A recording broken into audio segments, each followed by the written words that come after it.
સુરતમાં અલથાણ વિસ્તારમાં અમ્રપાલી બંગલોઝ ખાતે ગૃહ રાજ્યમંત્રી હર્ષ સંઘવીએ શુભેચ્છા મુલાકાત કરી હતી। આ શુભેચ્છા મુલાકાતમાં જાહેરમાં લોકોની અનેક સમસ્યા સાંભળી હતી।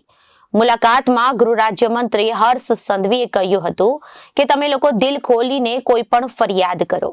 આ મુલાકાતમાં ગૃહમંત્રીએ ટ્રાફિકને લઈ લોકોને સમજણ પણ આપી હતી। ગૃહમંત્રીએ જણાવ્યું હતું કે ભૂલથી પણ રોંગ સાઈડ નહીં જતા તો લોકોને પોલીસ દ્વારા કડક કાર્યવાહી કરવામાં આવશે। સુરતમાં હર્ષ સંઘવીની સ્થાનિકો સાથે શુભેચ્છા મુલાકાત થઈ। લોકોની સમસ્યા ગૃહ રાજ્યમંત્રીએ સાંભળી અને લોકોને દિલ ખોલી ફરિયાદ કરવા ગૃહમંત્રીએ જણાવ્યું।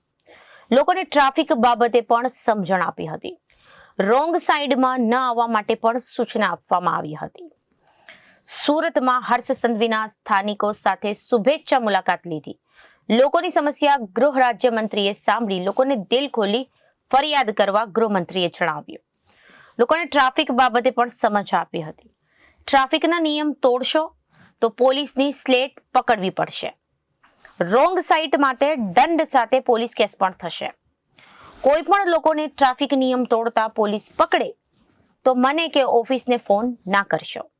તમે ટ્રાફિકના નિયમન તોડનારની કોઈ મદદ કરી તો ટ્રાફિક સિગ્નલના અમલીકરણને કારણે અકસ્માતમાં ઘટાડો થયો। મેમો તો ભરવો જ પડશે, જેથી લાઈન ઓછી હોય ત્યારે ભરવા જાઓ।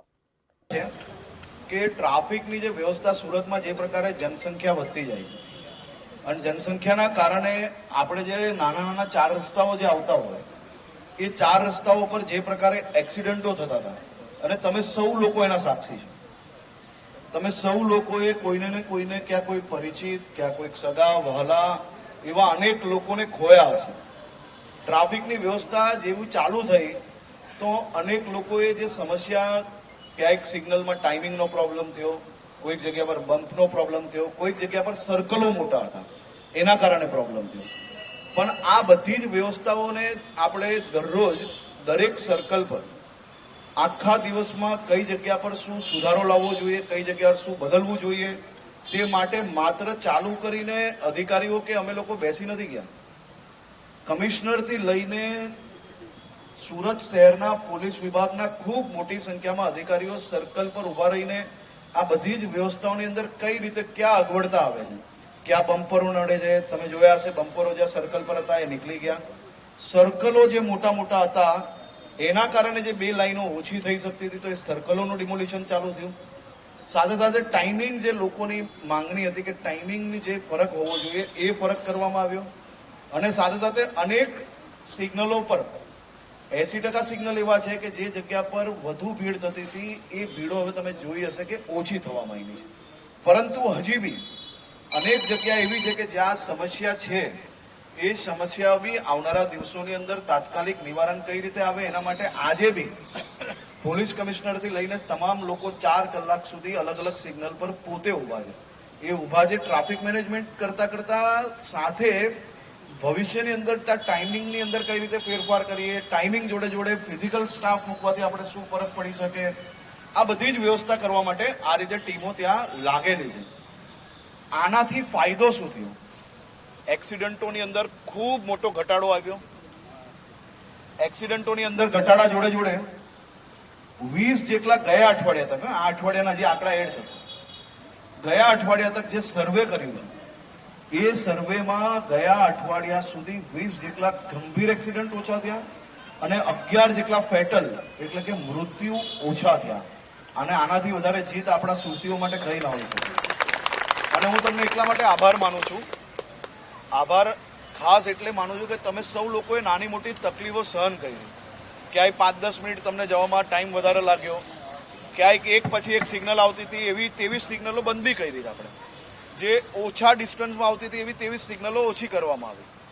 તમને લોકોને તકલીફ બી પડી હશે પણ આ તકલીફ આપણે બધાએ સાથે રહીને આ તકલીફને થોડી ઘણા દિવસ હજી સહન કરવી પડશે। આ સહન કરવાથી આપણા શહેરને આપણે જે રોડ અકસ્માતની અંદર જે મૃત્યુ પામતા હતા એની અંદર આપણે ઘટાડો કરવાની આપણી જીદ છે અને આ જીદ એ મારી માત્ર એટલાની નથી, આપણા સૌ સુરતીઓની ભેગા થઈને છે અને મને વિશ્વાસ છે કે આમાં રિઝલ્ટ આવશે અને રિઝલ્ટ એવું મજબૂત આવશે કે તમને સૌ લોકોને જે બહારથી આવતા હતા ને મહેમાનો એ પહેલા એમ કહેતા કે સુરતમાં કોઈ આમ ચલાવે, કોઈ આમ ચલાવે. હવે રોંગ સાઈડ પર તમે નહીં જતા. હું એટલા માટે કહું છું કે તમને કદાચ ખરાબ લાગશે, પડશે, તમને કદાચ મારી વાત નહીં ગમે, તમે જે કામ કહેશો એ બધું જ કરવા તૈયાર છું, પણ રોંગ સાઈડમાં પોલીસ પકડે તો મારી ઓફિસમાં કે મને ફોન નહીં કરતા, કારણ કે હું નહીં છોડાઈ દઉં. મારું કોઈ માનશે નહીં, કારણ કે મેં એ લોકોને કહ્યું છે કે મારી ઓફિસથી બી ફોન આવે, કોઈ બી ચૂંટાયેલા પ્રતિનિધિનો ફોન આવે, કોઈ બી મોટા સાહેબનો ફોન આવે, કોઈને છોડતા નહીં એકવાર માટે. આપણે રોંગ સાઈડ પર જઈને આપણા પરિવાર માટે ઘાતક નથી બનવાનું. આપણે ટ્રાફિક નિયમોનું પાલન જો કરશો તો સુરક્ષિત ડ્રાઇવિંગના કારણે તમે બી સુરક્ષિત રહેશો અને તમારા સુરક્ષિત રહેવાથી તમારું પરિવાર બી સુરક્ષિત રહેશે. એટલે રોંગ સાઈડની અંદર હવે ચલાન નહીં ફાડશે, હવે ચલાન નહીં ફાડશે. રોંગ સાઈડની અંદર પોલીસ કેસો કરવાના ચાલુ કર્યા છે, એટલે સ્લેટ પકડવી બહુ ભારી પડશે. એટલે કોઈ બી રોંગ સાઈડ પર જતા નહીં, અને રોંગ સાઈડ પર જાઓ તો ફોટો જે સ્લેટ વાળો પડે ને એ ઇન્સ્ટાગ્રામ પર મૂકજો, એટલે ભવિષ્યની અંદર બીજા કોઈ તોડે નહીં નિયમો. એટલા માટે આપ સૌ પાસે નિવેદન છે કે આટલા વિષયો આપ લોકો જરૂરથી કરો. જેટલી ફરિયાદો છે જરૂર, અહીંયા 2 જણ બેઠા છે, એ બધી લખાઈ લો.